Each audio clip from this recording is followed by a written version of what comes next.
Hello दोस्तों, तो देखिए आज हम एकदम एक मोस्ट वीवीआई टॉपिक को बात करने वाले हैं, जो कि हमारा टॉपिक हमारा एग्जाम के बारे में है। आप लोग जान रहे हैं कि एग्जाम दिन पर दिन नज़दीक, दिन पर दिन करीब आते जा रहा है। ठीक है, तो आप लोगों का भी बहुत बहुत बच्चों हैं जो घर पे भी अच्छे से तैयारी नहीं कर रहे हैं और अब सोच रहे हैं तैयारी करने के लिए। और इसी पे पूरे पूरे मतलब बहुत सारे दिक्कत हैं अभी इसमें। जैसे कि आपके परिवार वाले, जैसे गांव वाले बोलेंगे कि देख रहे हैं कि कितना नंबर आ रहा है, बहुत ज़्यादा पढ़ रहा है, ये सब बहुत ज़्यादा टेंशन हो गया है हम लोगों के पास। ठीक है, तो आप सोच रहे हैं कि अब हम कैसे तैयारी करें और आपको एकदम एक बेटर से बेटर तैयारी चाहिए, एकदम बेटर से बेटर तैयारी चाहिए। तो अगर आप इस बारे में सोच रहे हैं तो इस वीडियो को पूरा फुल वॉच टाइम कीजिए, आपको बिल्कुल समझ में आएगा कि आपको क्या करना है, क्या नहीं करना है, कैसे क्या करना है, कब क्या करना है। ठीक है, तो देखिए हम इसमें बात कर रहे हैं। आपके पास एग्जाम के लिए मात्र 149 दिन बच गया है और आपके पास पर्याप्त समय, आपके पास पर्याप्त समय, मुश्किल से 100 दिन बच गया है, 110 दिन बच गया है। ठीक है, तो इतने दिन में आप कैसे बेटर से बेटर तैयारी करें कि आपका बहुत रिजल्ट बेटर हो सके, तो इसी पे हम लोग आज बात करेंगे। तो अगर आप अपने एग्जाम में 95% मार्क्स मंगाना चाहते हैं, 95% अगर मंगाना चाहते हैं, तो आप हमारे चैनल से जुड़े रहिए। इस पे केवल और केवल 2023 के एग्जाम को लेकर केवल मोस्ट वीवीआई क्वेश्चन को अपलोड किया जाएगा। ठीक है, तो आप देखिए आपको अब क्या करना क्या है। आपको हमारे समय में, हमारे क्लास में हमेशा से मतलब जुड़े रहना है और हर एक वीडियो को, एक एक वीडियो को देखिए जिसमें आपको एकदम मोस्ट वीवीआई क्वेश्चन बताया जाएगा। अगर आपको एक वीडियो में नहीं समझ में रहा है, वीडियो को फिर से बैक कीजिए, फिर से देखिए, आपको एकदम गारंटी है कि समझ में आएगा और वो एग्जाम में आने का 100% क्वेश्चन है। ठीक है, देखिए अब आपको क्या करना है और क्या नहीं करना है, इस पर बात कर लेते हैं एक बार।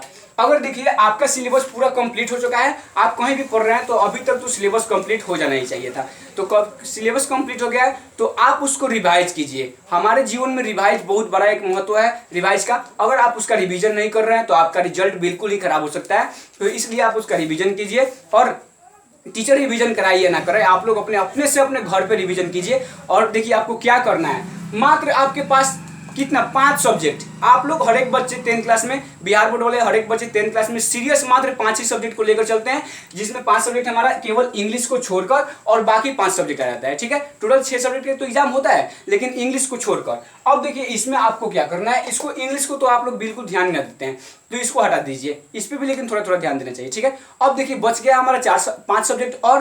तो देखिए जैसे हो गया हमारा, अभी देखिए जैसे हो गया मैथ।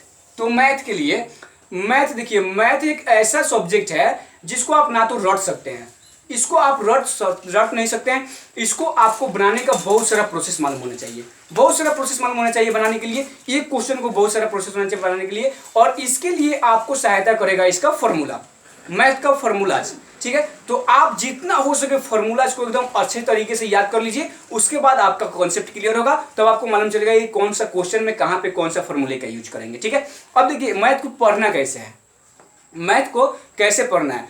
आप देखिए पहले आपके पास ये मैथ का फेयर कॉपी तो होगा, जैसे कि आपके कोचिंग में अगर पूरा सिलेबस कंप्लीट है तो आपको टीचर फेयर जरूर करवाए होंगे। अगर आपके पास फेयर नहीं है तो आप तो थोड़ा सा समझ लीजिए, जो बच्चा फेयर नहीं किया है वो तैयारी तो अच्छा नहीं कर रहा है। अगर आप अच्छे से तैयारी करना चाहते हैं, फेयर नहीं है तो मारिए उसको गोली। ठीक है, हमारे चैनल पे बहुत सारे वीडियो उपलब्ध हैं और हम लोग वीडियो अपलोड करते रहेंगे। तो इसके बारे में आप लोग मैथ को देखिए, हर एक सब्जेक्ट को कम से कम 2 घंटा, कम से कम 2 घंटा समय दीजिए। देखिए आपको बता रहे हैं कुछ दिन के लिए आप पूरे गांव से बाहर हो जाइए। गांव से बाहर का मतलब ये नहीं कि गांव छोड़कर चले जाइए, अपने रूम में रहिए, बस किसी और से मतलब नहीं। पागल बनकर, एकदम गधा बनकर कोशिश कीजिए कि हम गधा हैं। आपसे कोई पूछ रहा है कि आप कहाँ तक पढ़ लिए हैं, आपका सिलेबस कहाँ तक गया है, साफ बताइए कि हम तो पढ़े ही नहीं, हम इस बार एग्जाम में फेल हो जाने वाले हैं। बस सीधा आप इतना बोलिए, आपसे कोई सवाल ही ना करेगा। अगर आप वहां पे अच्छा बनने का कोशिश कर दिए, अगर आप वहां पे बोल दिए कि हमारा सिलेबस पूरा कंप्लीट हो गया है, अब की बार हम एग्जाम में कुछ बेटर करने वाले हैं, तो आपके जो दुश्मन हैं वो आपके पीछे पड़ जाएंगे, हर एक बात पे टॉर्चर करते रहेंगे। ठीक है, तो ऐसे आप एकदम कुछ दिन के लिए विलुप्त हो जाइए। जैसे देखिए हम इस टॉपिक को एक कहानी के उदाहरण से समझाते हैं। ठीक है, जैसे देखिए हमारा क्या हुआ, एक दिन क्या किया गया, एक गधे और एक कुत्ते का रेस लगाया गया, एक गधे और एक कुत्ते का रेस लगाया गया। आप जानते हैं कि गधे की तुलना में कुत्ते बहुत ज्यादा रेस दौड़ते होंगे। ठीक है, मान लीजिए यहां से 5 किलोमीटर की दूरी पर रेस लगाया गया, तो गधे और कुत्ते में रेस लगाया गया, एक साथ छोड़ा गया, दोनों को एक साथ छोड़ा गया। तो गधा भी दौड़ना स्टार्ट किया और कुत्ते भी दौड़ना स्टार्ट किया। कुछ समय के बाद गधा तो वहां पे पहुंच गया, लेकिन कुत्ता नहीं पहुंच पाया, और उस जगह पे कुत्ते लगभग गधे की तुलना में 10 से 15 घंटे के बाद पहुंचा। अब समझिए कि 5 किलोमीटर की फैसला में इतना दूर का फैसला, इतना देर समय का फैसला क्यों। अब देखिए, फिर जब कुत्ता पहुंचा तो कुत्ते से पूछा गया कि तुम तो गधे के तुलने में बहुत तेज दौड़ते हो, फिर इतना लेट क्यों। तो कुत्ता बोला कि देखिए, हम कुत्ते हैं, इस धरती पे हमारी प्रजाति गधे की तुलना में बहुत ज्यादा है। जिधर गली में जा रहे थे उधर से हमारे प्रजाति के 4 कुत्ते घिर रहे थे कि ये मेरा इलाका है, इधर तुम कहाँ आ रहे हो, और उसको काटने लगते थे। लेकिन गधा को कोई नहीं पूछता। कभी आप देखें 2 पागल को आपस में झगड़ा कर लिया, कभी नहीं हो सकता है। ठीक है, तो ऐसे ही आप देखिए, कुत्ता तो आराम से, कुत्ता को देखिए जिधर जा रहा था उधर से 4 कुत्ते भीड़ कर उसको मतलब मारने का कोशिश कर रहे थे, काटने लगते थे। लेकिन गधा को कोई पूछने वाला नहीं है, गधा आराम से निकला, आराम से अपने जगह पे पहुंच गया। तो यही होता है हम लोग में। आप ज्यादा तेज बनने का कोशिश कीजिएगा, आप ज्यादा उछलने की कोशिश कीजिएगा, तो हम लोगों की प्रजाति इस धरती पे बहुत है, आपके पैर काटने के लिए बहुत सारे आ जाएंगे। ठीक है, तो बस आप किसी को ध्यान में मत रखिए, आप अपना एक एम बना लीजिए कि मुझे ये करना है तो करना है, और कुछ नहीं। ठीक है, तो आप तैयारी कैसे करना है, तो आप देखिए मुश्किल से देखिए, जितना भी क्वेश्चन बनाने वाले हैं, जितना भी आप ज्यादा रिवीजन कीजिएगा उतना बेहतर तैयारी होगा। तो जितना भी क्वेश्चन बनाने वाले हैं, आप देखिए कोचिंग से आते होंगे या स्कूल से आते होंगे, तो आपको शाम को या सुबह में कुछ बहुत मतलब समय मिल जाता होगा, और अभी तो बहुत लोग स्कूल जाना छोड़ भी दिया होगा। ठीक है, तो देखिए आप दोपहर के समय में जितना मैथ का क्वेश्चन हल करना चाहते हैं उतना हल कीजिए। हाँ, एक मोस्ट इंपॉर्टेंट बात है कि अगर आपको एग्जाम में 95% एबव मंगाना है, तो सबसे बेटर कोई उसमें योगदान करता है तो वो है हिंदी और संस्कृत। ये बात आप एक ध्यान में रख लीजिएगा कि अगर आप हिंदी और संस्कृत को नहीं पढ़ते हैं तो आपको एग्जाम में बेटर नंबर मिल ही नहीं सकता है, ये फिक्स है। देखिए, हिंदी और संस्कृत एकदम आसान सा है, एकदम आसान। थोड़ा सा अगर आप उस पर मुश्किल से 1 से 1.5 महीना ध्यान दे दिए ना, तो आप 90% मंगा सकते हैं।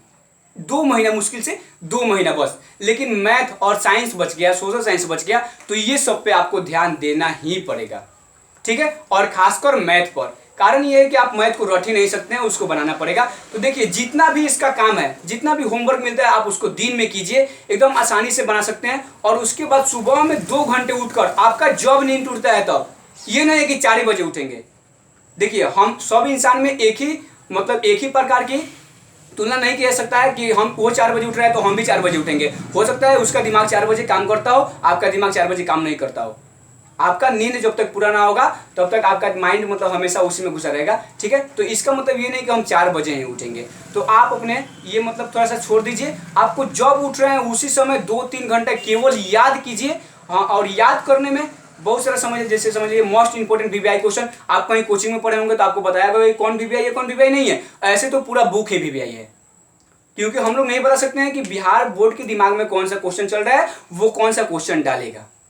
ठीक है, तो आप बेटर से बेटर करने के लिए बहुत ज्यादा मेहनत करने की जरूरत ना है, मुश्किल से 6 घंटा। देखिए, जो टॉपर बन जाता है ना, वो माइक के सामने अगर बोलता है कि हम 16 घंटे पढ़ते हैं, 18 घंटा पढ़ते हैं, लेकिन ऐसा कोई कुछ नहीं करता है।